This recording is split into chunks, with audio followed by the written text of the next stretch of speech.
Marijau, žiūrėkit, visi praktiškai Lietuvoje rapsai būna nukulti. Kodėl pas jūs dar žali? Mes juk jau naudojame biologiją. Ir va šie metai tikrai parodė, gal šie metai, sakyčiau, net buvo biologijos metai, nes tas lietus pas mus buvo saikingai, pasiteisino biologija. Ypač matome tą, kur naudota, nenutraukiant kelis metus. Pagal tą vizualiai matai, kad yra geresnis biologinis aktyvumas ir tie patys rapsai yra sveikesni. Liečiant tuos laukus, kur nenaudota biologija ir kur naudota, tai yra kai kur iki pusės tonos skirtumas.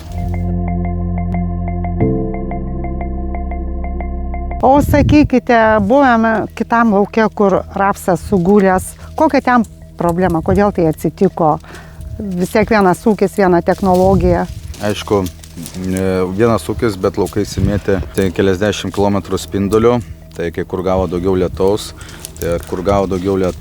mažiau biologijos panaudota.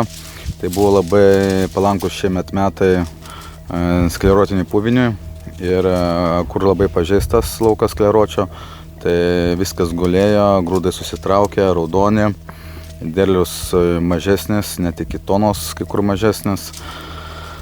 Tai, bet ir tam pačiam lauke suderinus rapsų genetinę savybę, suderinus biologiją, tai biologinė, tai yra iš rudens biologija naudota, pavasarį biologija naudota, tai turime tikrai skirtumą, geresnis derlius buvo.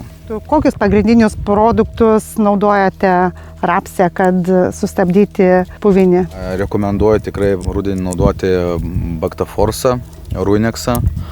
Vienas dalykas tai yra antibiotikai prieš patogenus. Ruinexas susitvarkės, pagreitins, suaktyvins visą dirvą, o Bactaforsas apsaugos augalą.